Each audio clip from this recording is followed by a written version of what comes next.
গোপালগঞ্জে জাতীয় নাগরিক পার্টির সমাবেশ ও গাড়িবহরে হামলার ঘটনায় ৭৫ জনের নাম উল্লেখ করে সন্ত্রাস বিরোধী আইনে মামলা করেছে পুলিশ। এতে অজ্ঞাতনামা আসামি করা হয়েছে আরও ৪০০ জনকে। শুক্রবার গোপালগঞ্জ সদর থানার ভারপ্রাপ্ত কর্মকর্তা মোহাম্মদ আনিসুর রহমান এই তথ্য নিশ্চিত করেছেন।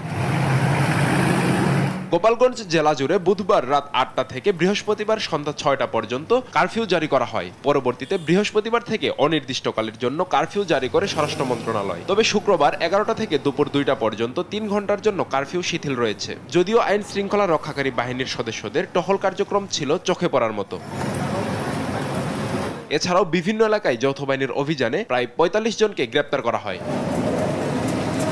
দেশ গড়তে জুলাই পদযাত্রা কর্মসূচির অংশ হিসেবে গেল বুধবার গোপালগঞ্জ যায় এনসিপি। এদিন দফায় দফায় হামলা চালায় আওয়ামী সমর্থকরা। পুলিশ ও সেনাবাহিনীর সঙ্গে হামলাকারীদের ব্যাপক সংঘর্ষ হয়। সংঘর্ষে এখন পর্যন্ত মারা গেছেন ৫ জন।